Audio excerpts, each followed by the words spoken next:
அன்னநடை பிடியின்னடை அழகு நடை அல்லவென அகற்றியன்னாள் பன்னுமுது புலவரிடை செய்யுள் நடை பயின்ற தமிழ் பாவையாள். வசனடை எனப்பயிற்றி வைத்த ஆசான் மன்னுபுகழ் நாவலந்தன் அழியானல் ஒழுக்க நடை வாழி வாழி என்று பாடினார். அப்போ இந்த வசன நடை அதை எல்லோரும் தமிழ்நாட்டு அறிஞர்கள் பெரும்புலவர்கள் எல்லாரும் நாவலரை வசன நடை கைவந்த வல்லாளர்.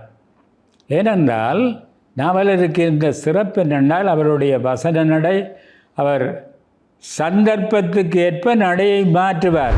வெள்ளவேல் வைரவன் காதிதான் வேரனூடர் இளம்பலம் என்றும் கல்வர் நால்வரும் கோவில் தம்மதம் காட்டும் கென்ஸ்மன் வீட்டனில் புரி கொள்ளையிட்டு மறியலை சேர்த்திட கூரை ஏறி இருவர் பிழைத்திட கள்ளனோடு அருளம்பலமும் சிறைப்பட்ட ஆண்டு விபவ பெரிய தொடர்ச்சியான ஒரு பண்டித மரபு எங்களிடம் இருந்திருக்கிறது. ஆற்றல் மிக்க பல பண்டிதர்கள் தனி மனித சரித்திரங்களாக வாழ்ந்து இந்த வரலாற்றை நகர்த்தி இருக்கிறார்கள். அங்குமே ஒரு குரு சிஷ்ய பாரம்பரியத்தை நாங்கள் பார்க்க முடிகிறது.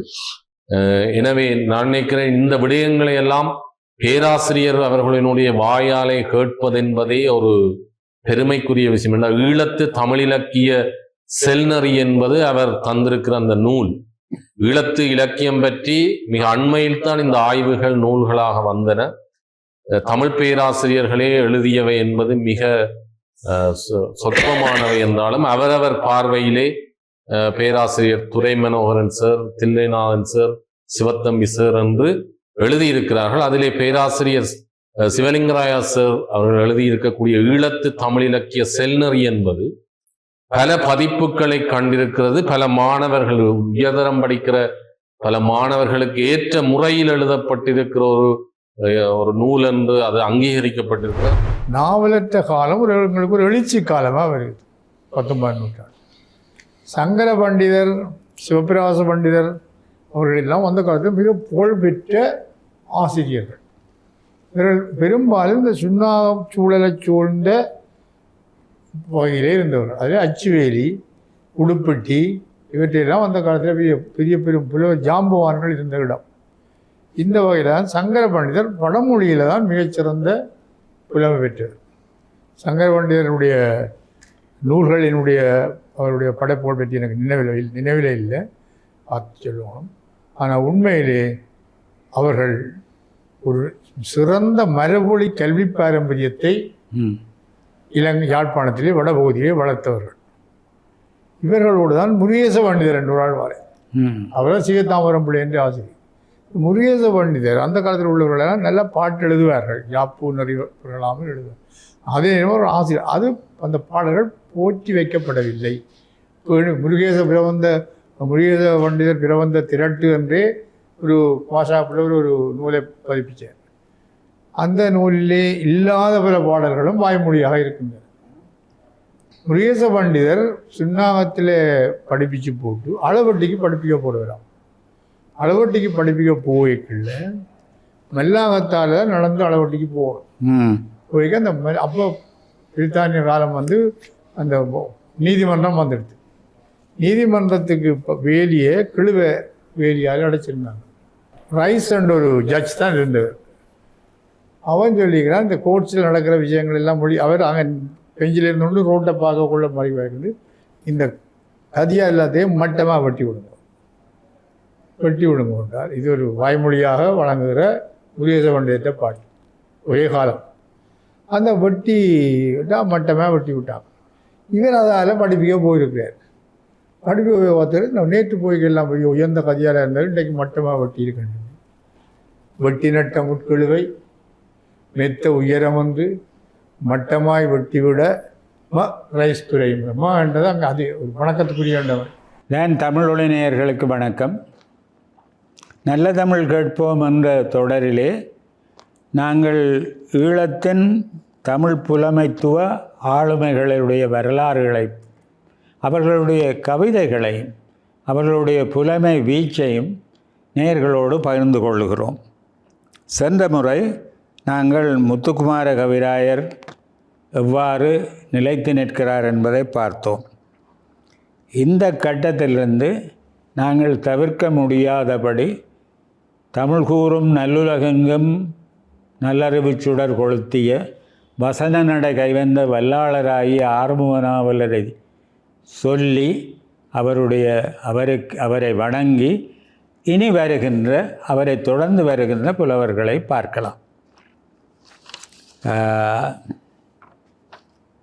ஆறுமுக நாவலருடைய பெருமை பற்றி மீள மீள எல்லாரும் சொல்லி இருக்கிறார்கள். அவருடைய வசன நடைக்கு, அவருடைய பதிப்பு பணிக்கு, அவருடைய சொற்பொழிவு திறனுக்கு ஆற்றலுக்கு வசன நடை என்று சொல்லும் பொழுது பேராசிரியர் நினைவூட்டுகிறார். இந்த வசன நடையை பற்றி சுமந்திர புலவர் ஒரு பாட்டு பாடியிருக்கிறார். தமிழ் பெண்ணுக்கு, தமிழ் மடந்தைக்கு ஒரு நடை அழகு. ஏனென்றால் சொல்லுவார்களே இந்த காலத்தில், நின்றால் கோயில் சிலை அழகு, நிமிர்ந்தால் 1000 கலை அழகு என்று இந்த திரை இசை மட்டும் பாடுகிறார்கள். அப்போ பெண்ணினுடைய நடையை அன்ன நடை, இப்படி என்ன நடையாள் என்று தேவாரத்தில் வருகிறது. இப்படியெல்லாம் சொல்லி கொண்டு இருந்ததை சுட்டி சோமசுந்தர புலவர் சொல்கிறார், அன்ன நடை பிடியின் நடை அழகு நடை அல்லவென அகற்றியன்னாள் பன்னுமுது புலவரிடை செய்யுள் நடை பயின்ற தமிழ் பாவையாட்கு. இந்த நடையெல்லாம் தமிழுக்கு நல்லதென்று இருந்து அன்ன நடையும் வேண்டாம், பிடியின் நடை, பிடி என்றது பெண் யானை, அதனுடைய நடையை விடவும் செய்யுள் நடை அழகென்று சொல்லி தமிழ் அதை சுவீகரித்து கொண்ட தமிழ் அன்னைக்கு செய்யுள் நடையிலிருந்து ஒரு புதிய நடையை அறிமுகப்படுத்துகிறேன் என்று வந்தவர் தான் ஆறுமுக நாவல். செய்யுள் நடை பயின்ற தமிழ் பாவையாட்கு மன்னுமருள் வழங்கு நடை வசன நடை எனப் பயிற்றி வைத்த ஆசான். அதையும் சொல்லி சுமந்திர புலவர் சொன்னார், அந்த வசன நடையை பயிற்றி வைத்த ஆசானுக்கு இதற்கு மேலே ஒரு சிறப்பு இருக்குது, அவனுடைய ஒழுக்க நடை. வசன நடை எனப் பயிற்றி வைத்த ஆசான் மன்னு புகழ் நாவலந்தன் அழியானல் ஒழுக்க நடை வாழி வாழி என்று பாடினார். அப்போ இந்த வசன நடை அதை எல்லோரும் தமிழ்நாட்டு அறிஞர்கள், பெரும்புலவர்கள் எல்லாரும் நாவலரை வசன நடை கைவந்த வல்லாளர். ஏனென்றால் நாவலருக்கு இந்த சிறப்பு என்னென்றால் அவருடைய வசன நடை, அவர் சந்தர்ப்பத்துக்கு ஏற்ப நடையை மாற்றுவார். அவருடைய தேங்கி நிற்கிற ஒரு ஸ்டைல் அல்ல. பெரிய புராணத்தில் முதலாவது தொடக்கத்தில் ஒரு பந்தி ஒரு வசனமாக இருக்கும்.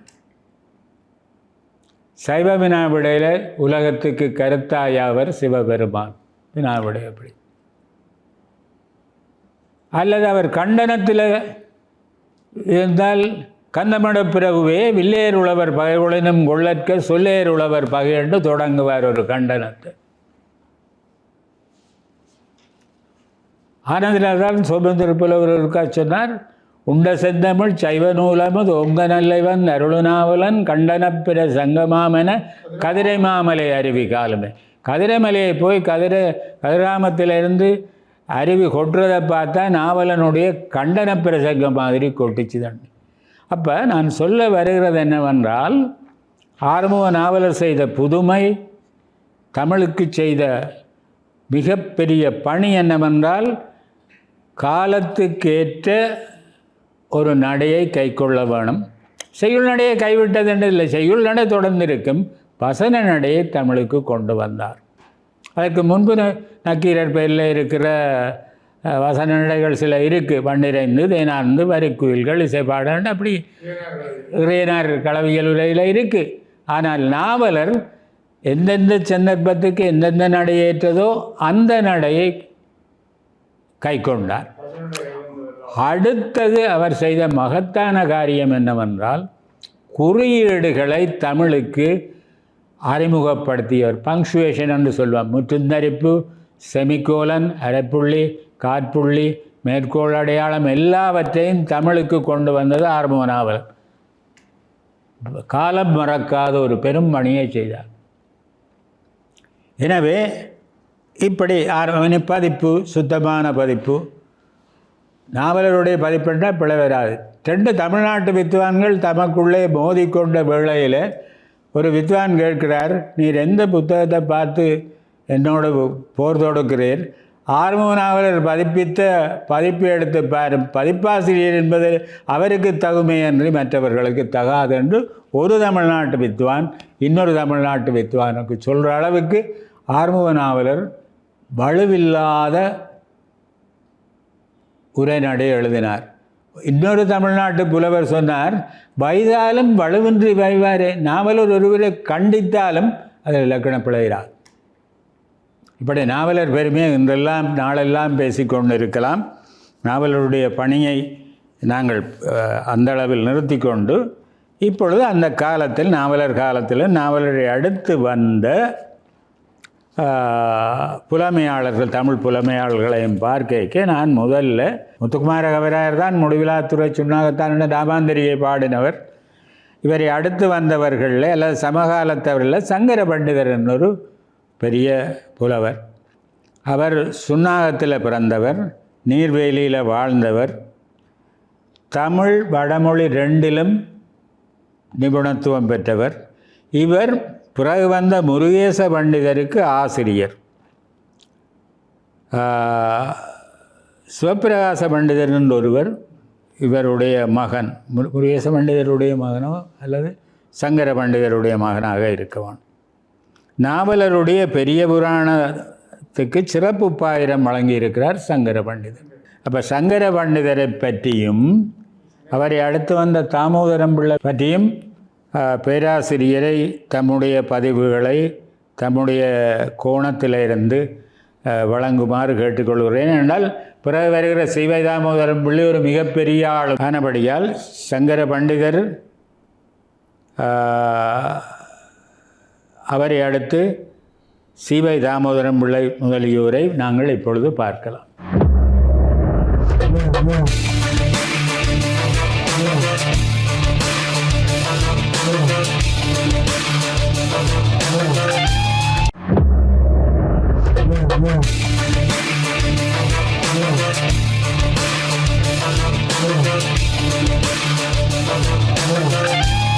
நாவலர் காலத்துக்குள்ளே நாங்கள் வந்தவுடனே ஈழத்து தமிழ் இலக்கிய வரலாற்றின் ஒரு பாய்ச்சி நவீன காலத்துக்கு வந்து விடுகிறோம். 19ஆம் நூற்றாண்டு தான் இந்த நாவலற்ற காலம் என்று சொல்லுவார். தமிழ்நாட்டு அறிஞரான பேராசிரியர் எஸ் வையாவரி பிள்ளை சொல்லுவார், தமிழ் இலக்கிய வரலாற்றிலே 19ஆம் நூற்றாண்டு இலங்கைக்குரியது. அதை இலங்கையிடம் கொடுத்து விடுங்கள். சங்காலம் சங்கமொழியால் எல்லாம் எங்கிட்ட இருக்கட்டும், 19ஆம் நூற்றாண்டு இலங்கையாற்றுக்குரியது. இப்படியும் ஒரு நான் நினைக்கிறேன் சோமசுந்தர பாரதியார் சொன்னார், இவ்வளவு காலமும் பட்ட கடன் எல்லாத்தையும் சேர்த்து வட்டி முதலுமா திருப்பி ஈழநாடு அளித்த காலம் 19ஆம் நூற்றாண்டு. சரி, உண்மையிலே அதில் ஒரு மிக முக்கியமான விஷயம், நாவலரை பற்றி பேசுகிற பொழுது கிட்டத்தட்ட நாவலரும் முத்துக்குமார கவிராயரும் ஒரே காலம்தான். முத்துக்குமார கவிராயர் ஜேசுமத விகற்ப கும்மி என்ற ஒரு அற்புதமான கும்மியை எழுதினவர். அந்த கும்மி பிரபந்தம் ஒரு நாட்டார் வழக்காத்தியல் வரலாற்றில் வழிவருகின்ற இலக்கியம். அந்த கும்மி பிரபந்தத்தை கிறிஸ்தவத்துக்கு எதிராக அவர் பாடியதை ஆறுமுக நாவலர் 2 தரம் தன்னுடைய பொறுப்பிலே அச்சிட்டு வெளியிட்டிருக்க.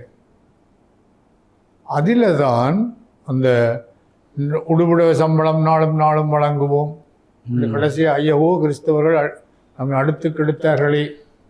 எந்த நூலன்னு சொன்னீங்க? இயேசு மத விகற்ப கும்மி. அவர் நிறைய அதை நாவலர் 2 தரம் பதிப்பிச்சு. அதனுடைய ஆசிரியர் முத்துக்குமார கவிராயர். முத்துக்குமார கவிராயருடைய இயேசு மத விகற்ப கும்மி அவர் பிறகு அந்த பின்னணியில் தான் நாவலற்ற காலம் எங்களுக்கு ஒரு எழுச்சி காலமாக வருது 19ஆம் நூற்றாண்டு. சங்கர பண்டிதர், சிவபிரகாச பண்டிதர் அவர்களெல்லாம் அந்த காலத்தில் மிக புகழ்பெற்ற ஆசிரியர்கள். பெரும்பாலும் இந்த சூழலை சூழ்ந்த வகையிலே இருந்தவர்கள். அதே அச்சுவேலி, உடுப்பட்டி இவற்றையெல்லாம் அந்த காலத்தில் பெரிய பெரும் புலவர் ஜாம்பவான்கள் இருந்த இடம். இந்த வகையில் தான் சங்கர பண்டிதர் வடமொழியில் தான் மிகச்சிறந்த புலமை பெற்றார். சங்கர பண்டிதருடைய நூல்களினுடைய அவருடைய படைப்புகள் பற்றி எனக்கு நினைவில் இல்லை, பார்த்து சொல்லுவோம். ஆனால் உண்மையிலே அவர்கள் ஒரு சிறந்த மரபொழி கல்வி பாரம்பரியத்தை ம் இலங்கை யாழ்ப்பாணத்திலே வடபகுதியிலே வளர்த்தவர்கள். இவர்களோடு தான் முருகேச பண்டிதர் என்று ஒரு ஆள் வாரே. ம் அவர்கள் சீகத்தாமரம் பிள்ளை என்று ஆசிரியர். முருகேச பண்டிதர் அந்த காலத்தில் உள்ளவர்களெல்லாம் நல்ல பாட்டு எழுதுவார்கள். யாப்பு நிறைவர்களாமல் எழுதுவார். அதே நேரம் ஒரு ஆசிரியர். அது அந்த பாடல்கள் போற்றி வைக்கப்படவில்லை. முருகேச பண்டிதர் பிரபந்த திரட்டு என்றே ஒரு பாஷா புலவர் ஒரு நூலை பதிப்பிச்சார். அந்த நூலிலே இல்லாத பல பாடல்களும் வாய்மொழியாக இருக்கின்றன.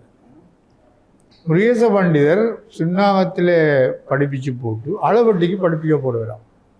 அளவட்டிக்கு படிப்பிக்க போய்க்குள்ள மெல்லாகத்தால் நடந்து அளவட்டிக்கு போகணும். போய்க்க அந்த அப்போ பிரித்தானிய காலம் வந்து அந்த நீதிமன்றம் வந்துடுது. நீதிமன்றத்துக்கு இப்போ வேலியை கிழுவ வேலியால் அடைச்சிருந்தாங்க. ரைஸ் என்ற ஒரு ஜட்ஜ் தான் இருந்தவர். அவன் சொல்லிக்கிறான் இந்த கோர்ட்ஸில் நடக்கிற விஷயங்கள் எல்லாம் அவர் அங்கே பெஞ்சில் இருந்து ரோட்டை பார்க்கக்குள்ள மறைவாயிருந்து இந்த கதியா எல்லாத்தையும் மட்டமாக வெட்டி விடுங்க என்றால் இது ஒரு வாய்மொழியாக வழங்குகிற முருகேச பண்டிதத்தை பாட்டு. ஒரே காலம் அந்த வெட்டி மட்டமாக வெட்டி விட்டாங்க. இவர் அதால் படிப்பிக்க போயிருக்கிறார். படிப்பு பார்த்துட்டு நேற்று போய்க்கெல்லாம் போய் உயர்ந்த கதியால் இருந்தாலும் இன்றைக்கு மட்டமாக வெட்டி இருக்கின்றது. வெட்டி நட்ட முட்கழுவை மெத்த உயரம் வந்து மட்டமாய் வெட்டிவிட ரைஸ் துறையும் என்றது அங்கே அது ஒரு வணக்கத்துக்குரியவர் கணம் ரைஸ் துறையும் இட்டானே சட்டமதை இட்டபடியாகிறது பட்டு விடும் பேர். இது இவன் இப்படி வெட்டண்டு மட்டமாக வெட்டண்டி விடால் அந்த கதியால் எல்லாம் பட்டு விடும் பேர். அது நல்ல வெயில் காலம். அவர் அந்த சிங்கத்தை சுவாத்தியல் அடுத்த மாதம் முழுக்கப்பட்டு போச்சு. பட்டு விடும் இதை பற்றி சதாசிவையர் எழுதியிருக்கிறார். சதாசிவையர் எழுதியிருக்கிறார். முருகேச பண்டிதர் சீகத்தாமரம் பிள்ளை என்ற ஆசிரியர். முருகேச பண்டிதருக்கு பல்வேறு சமர்ப்பணங்கள் செய்திருக்கிறார். சங்கர பண்டிதர் சமஸ்கிருத கல்வி தான் உச்சமாக இருந்தது. சமஸ்கிருத கல்வி இப்போ வடமொழியும் தமிழ் மொழியும் ஒன்றாகத்தான் நாங்கள் கேட்கப்பட்டது. இப்போ எங்களுக்கு தெரியும் மாசாமி புலவரில் நாங்கள் வருவோம். அடுத்த இதில் மாசாமி புலவருக்குள்ள வருவோம். மாசாமி புலவர் இவ எல்லார்ட்டையும் படித்தவர். அதனால தான் மாசாமி புலவர் வடமொழியில் மிகப்பெரிய விற்பத்தியானதாக இருந்தார், வியுக்தியானதாக இருந்தார்லாம் எழுதுவார்கள். இந்த முருகேச பண்டிதர் இன்னொரு பாட்டை வைத்த பேரால் இருக்குது. கிறிஸ்தவம் வந்த காலம் தானே. அப்போ ஹென்ஸ்மன் ஒரு ஒரு போதர் வீட்டில் களவெடுத்து போட்டாங்க. களவெடுத்து போட்டார். இதெல்லாம் வாய்மொழியில் சதாசிவையர் தான் செவிவழி வந்த விஷயம். ஆனால் அவர்கிட்ட பேராக அவர் தான் பாடிய பேர் பார்க்க தெரியும். ஆனால் ஹென்ஸ்மன் வீட்டை போய் களவெடுத்துட்டாங்க. களவெடுத்தா பிடிச்சி அழைச்சி விபவ வருஷம் அந்த வருஷத்தை சொல்கிறேன்.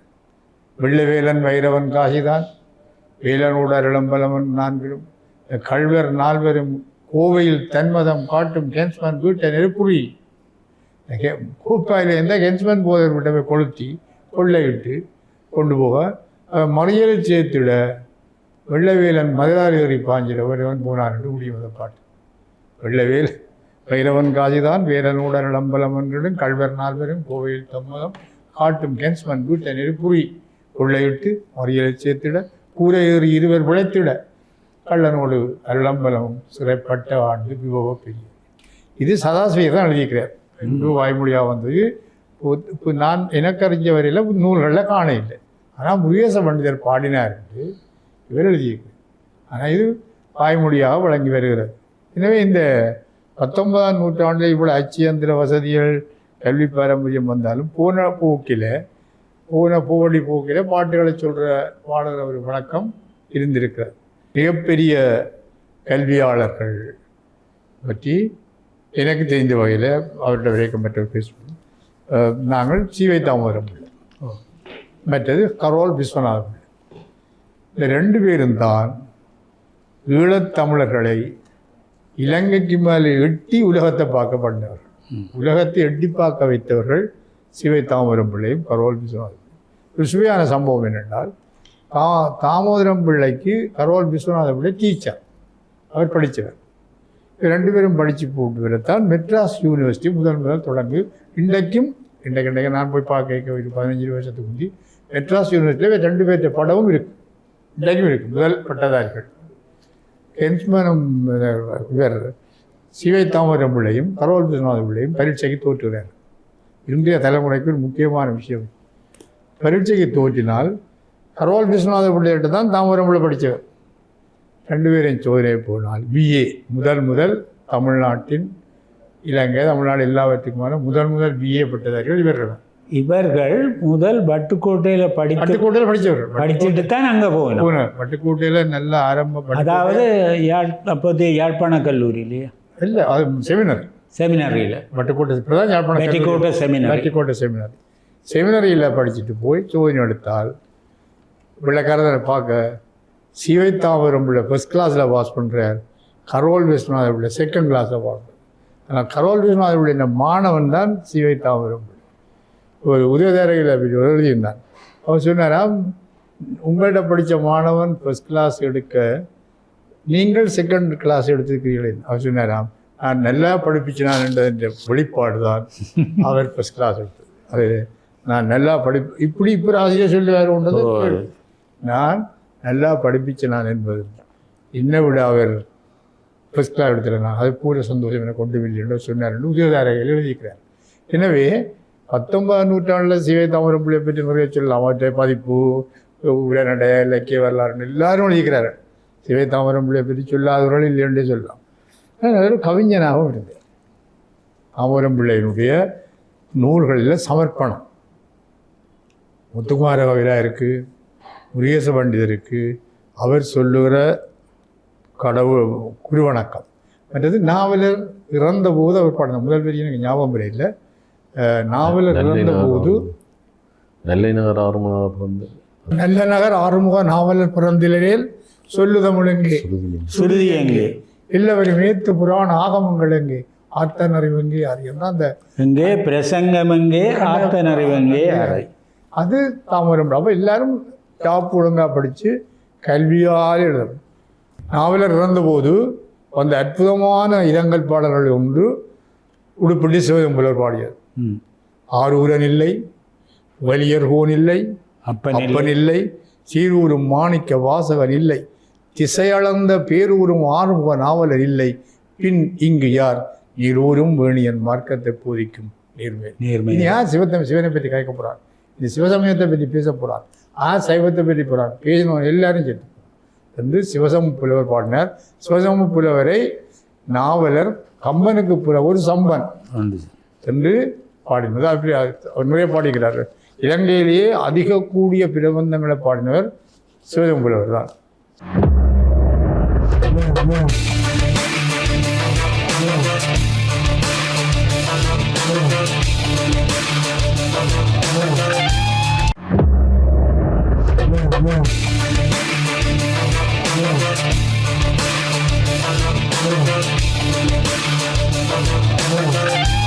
அடுத்ததாக என்னென்றால்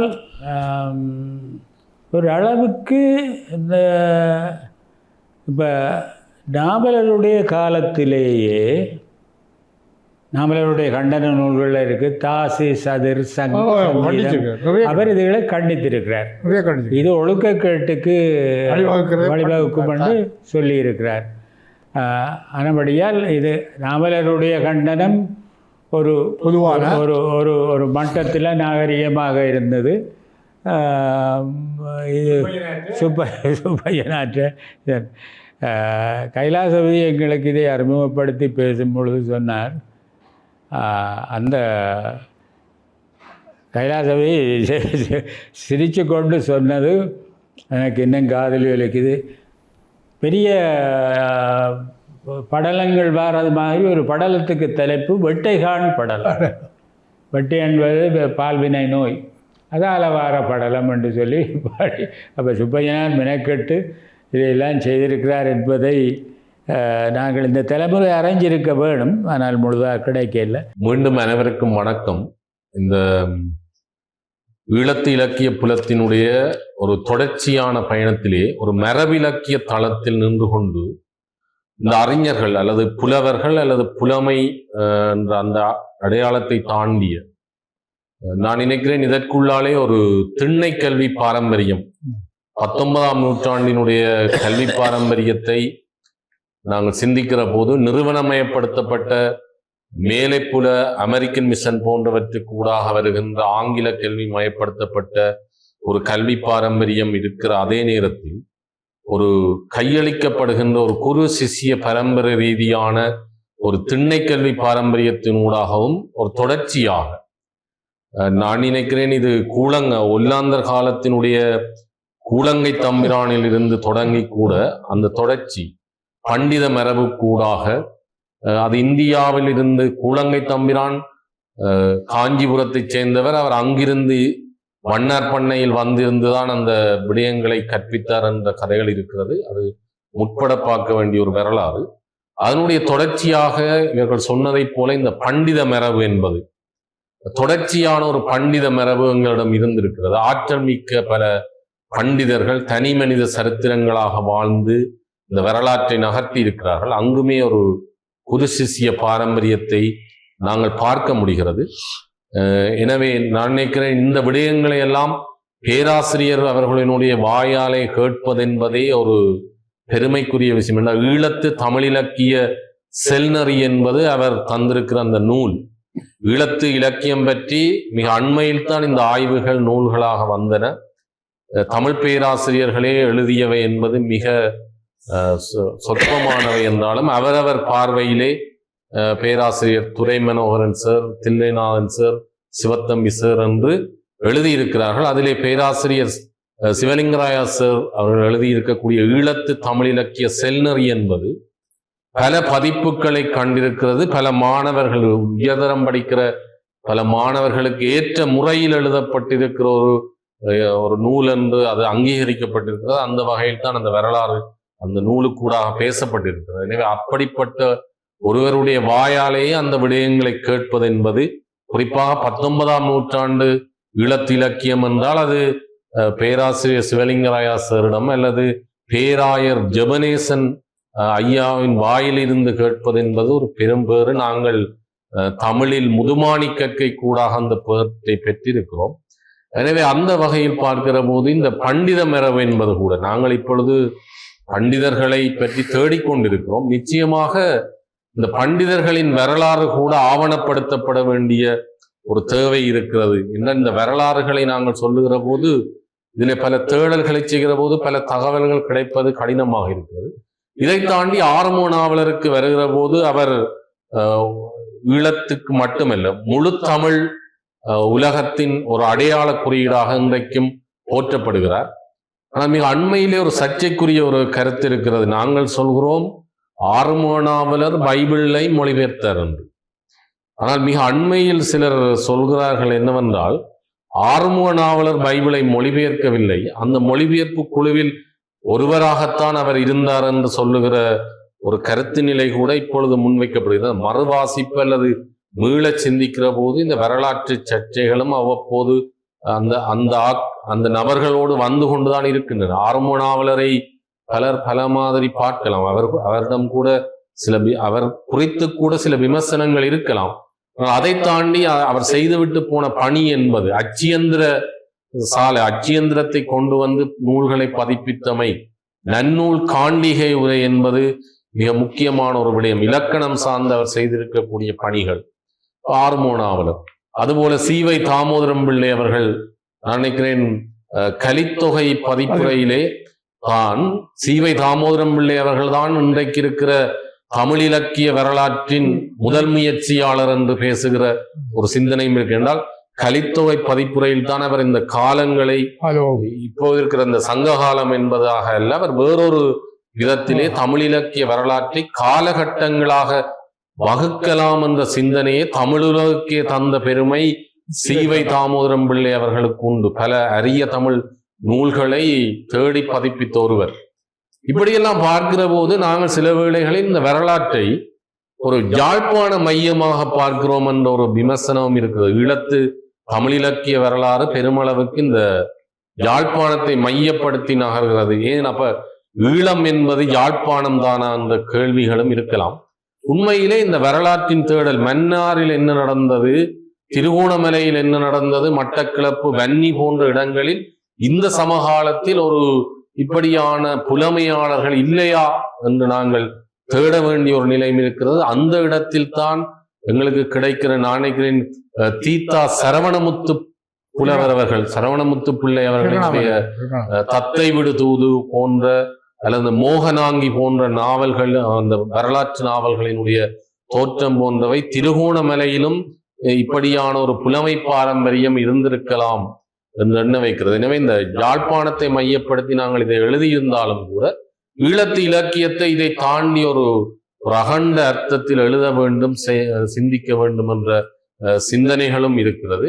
எனவே இது ஒரு தொடர்ச்சி. 19ஆம் நூற்றாண்டு என்பது தனி மனித ஆளுமையாளர்கள் துறை ரீதியாக எங்களுக்கு பெருமை தேடி தந்துவிட்டு சென்ற விடயங்கள். குறிப்பாக அகராதி துறை எடுத்துக்கொண்டால் தமிழ் பேரகராதி தந்த சதாவதானி கதிரவேற்பிள்ளை அவர்கள், அவர் நாவலர், ஒருவர் விட்ட குறையை மற்றவர் தொட்டு செல்கின்ற ஒரு குருசிசி, நான் சொன்னதை போல ஒரு குருசிசிய பாரம்பரியம் இருந்திருக்கிறது. அந்த அருட்பா மறுப்பு போன்ற விடயங்களிலே நாவலர் விட்ட இடத்தில் இருந்து சதாவதானி கதிரவேற்பிள்ளை தொடர்ந்தார் என்று சொல்லுகிற விஷயங்கள் இருக்கிறது. எனவே இப்படி ஒரு பாரம்பரியம் நகர்ந்திருப்பதை நாங்கள் ஒல்லாந்தர் காலத்தில் இருந்து 19ஆம் நூற்றாண்டுக்குள்ளே பார்க்கிற போது இது ஒரு மரபு சார்ந்த களத்திலே செய்யுளுக்குள்ளாலே நடந்திருக்கிறது. இதற்கு சமமாக இந்த ஆங்கில கல்வியூடாக, இந்த மேலைப்புல கல்வியூடாக ஒரு நவீன தளத்தை நோக்கியும், அல்லது ஒரு சார் அவர் சொன்னது போல இந்த கனகி புராணம் அல்லது கோட்டு புராணம், கால புராணம் என்று இந்த மரபு சார்ந்த வடிவங்களை வைத்துக்கொண்டு நவீனத்தை நோக்கி நகர்கின்ற ஒரு பாய்ச்சலும் இதற்குள்ளால் நகர்கிற போதுதான் இந்த 19ஆம் நூற்றாண்டை மரபும் நவீனமும் கலந்து பார்க்கின்ற ஒரு ஈழத்தமிழ் நூற்றாண்டாக நாங்கள் நோக்க முடிகிறது என்று சொல்லி இந்த சிந்தனைகளை நான் நிறைவு செய்து போகிறேன். நன்றி.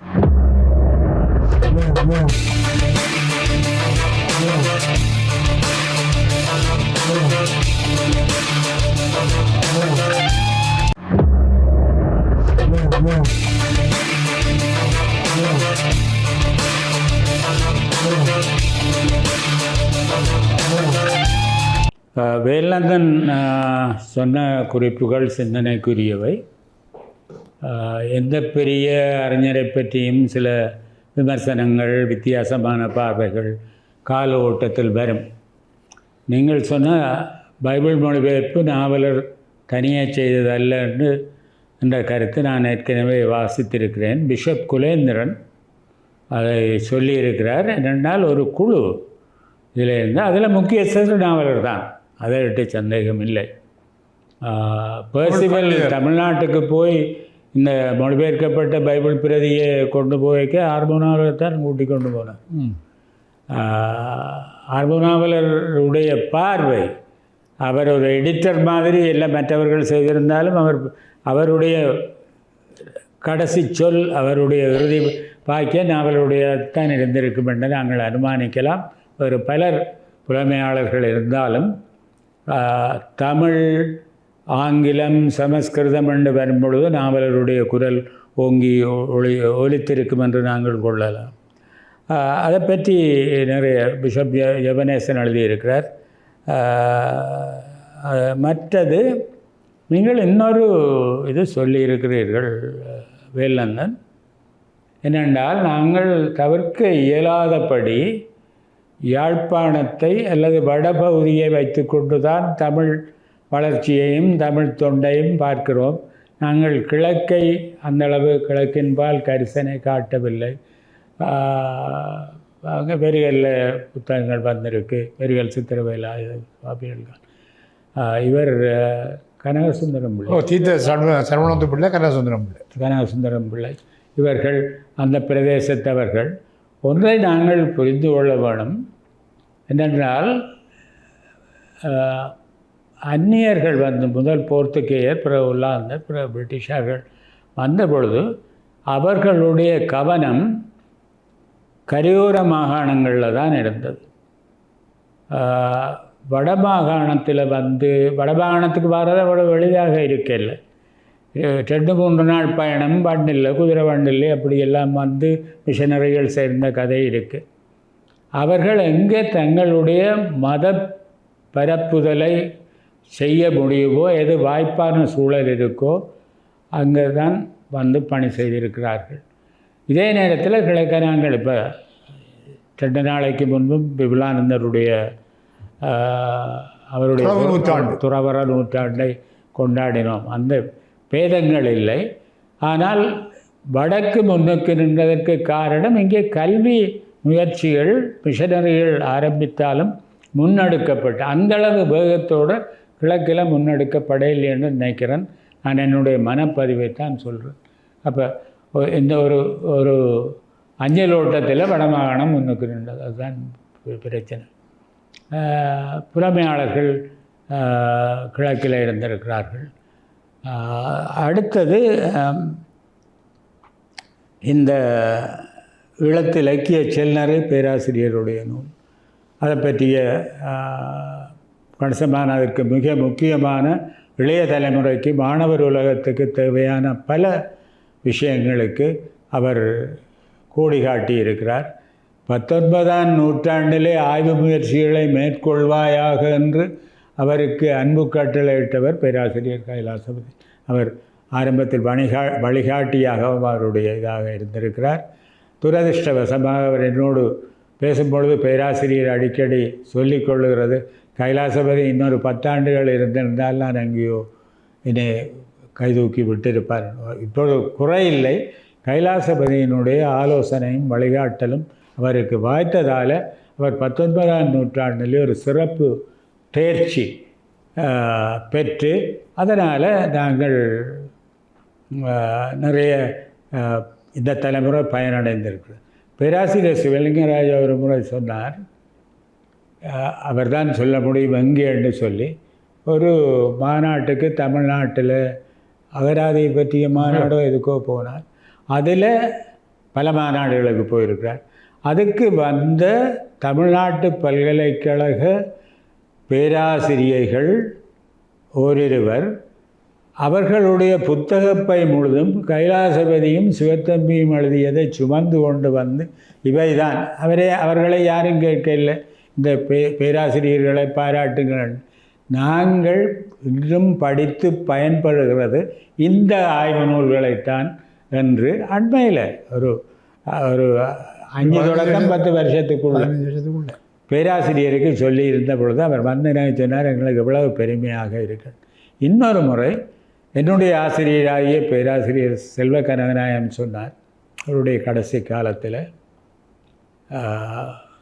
சென்னையில் என்று நினைக்கிறேன், இடம்பிழையாக இருக்கலாம், பேராசிரியர் சிவத்தம்பிக்கு ஒரு பெரிய விழா, அவரை மையப்படுத்தி ஒரு பெரிய விழா நடந்தது. அந்த விழாவில் தமிழ்நாட்டில் உள்ள புலமையாளர்கள் எல்லாரும் வந்து அவரை பாராட்டி பேசினார்கள்.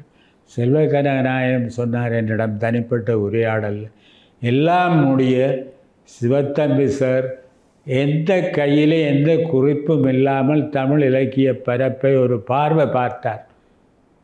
1 மணித்தியாலத்துக்கு மேல் அல்லது 1.5 மணித்தியாலமாக இருக்க வேணும் பார்வை பார்த்தார். எல்லாரும் அப்படியே ஸ்தம்பித்து போய் நின்றார்கள். இந்த ஈழத்திலக்கியம் என்று நாங்கள் அடையாளப்படுத்துவதும் சொல்லுவதும் நாங்கள் பல விஷயங்களில் முன்னணியில், இந்த அஞ்சல் ஓட்டத்தில் முன்னணியிலாம் அகராதி முயற்சிகளை எடுத்துக்கொண்டால் நீங்கள் நைட் ஸ்போல்டிங்க சொல்லுகிறீர்கள், செந்தமிழ் அகராதி அதான் 100 பேர் நாமன்னா கதிரவேற் பிள்ளையை சொல்லுகிறீர்கள். இதிலே இவர்கள் முன்னுக்கு நின்றதுக்கான முன்னணியிற்கான காரணம் என்னவென்றால் அதுக்கு நாங்கள் மிஷனரிகளுக்கு கடமைப்பட்டவர்கள்,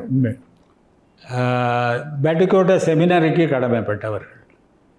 இவர்களெல்லாம் அந்த மேல்நாட்டு அணுகுமுறைகளை, பெட்டிகோட்டா செமினரியோ யாழ்ப்பாணம் கல்லூரியோ தெரியாது, எனக்கு யாரோ சொன்னார்கள், சுட்டி பார்த்து எடுக்கிறதுன்னு தமிழில் சொல்லுவாங்க. அப்படி அமெரிக்காவில் உள்ள புலமையாளர்களில் ஃபர்ஸ்ட் கிளாஸ் எடுத்தால் 5-6 பேரை கொண்டு வந்து தான் யாழ்ப்பாணம் கல்லூரியில் படிப்பிக்கிறான். அவனுக்குத்தான் ஆய்வு முறைகள் தெரியும். பன்மொழி விற்பனம் இருந்தது அவர்களுக்கு. அப்போ இப்படி ஒரு சூழல் இங்கே வாய்ச்சிட்டது. யாழ்ப்பாண கல்லூரின்ற சூழல், செமினரின்ற சூழல். இங்கே இருந்து வந்து முதல்ல போர்த்துகேயர் பெருசாக இல்லை, அவர்கள் கொஞ்சம் கடுமையாக நடந்து கொண்டார்கள். நீங்கள் சுட்டி காட்டியபடி ஒல்லாந்தர் கொஞ்சம் தளர்த்தினார்கள். கெடுபிடிகளை தளர்த்தி தேசப்பழமை மொழிபெயர்த்து மக்களை அண்டி மக்களுடைய மன உணர்வுகளை புரிந்து கொண்டு மத சுதந்திரத்துக்கு வழிவிட்டு பதிகங்கள் கோயில்கள் கட்டவும் பதிகங்கள் பாடவும் வாய்ப்பு இருந்தபடியால் கொஞ்சம் தமிழ் வளர்ச்சி எங்களுக்கு ஒரு உந்து சக்தி பெற்று முன்னுக்கு வந்தது என்பதை சொல்லியிருக்கிறோம். நாங்கள் இந்த தொடரில் இந்த காலத்து தமிழ் புலமையாளர்களை பற்றி அடுத்த கலந்துரையாடலில் கவனிப்போம் என்று சொல்லி பங்கு பற்றிய அறிஞர்கள் பேராசிரியர் சிவலிங்கராஜா, தம்பி விரிவுரையாளர் வேல்நந்தன் மற்றும் ஏற்பாடுகளை செய்த எங்களுடைய நிகழ்ச்சி தயாரிப்பாளர், தொழில்நுட்ப உதவி வழங்கிய கலைஞர்கள் எல்லோருக்கும் நன்றி சொல்லி கேட்டிருந்த ரசிகர்களுக்கும் அல்லது நேயர்களுக்கும் குறிப்பாக மாணவர்களுக்கும் எங்களுடைய நன்றியையும் வாழ்த்தையும் தெரிவித்து இந்த அளவில் இந்த கலந்துரையாடலை நிறைவு செய்கிறோம். வணக்கம்.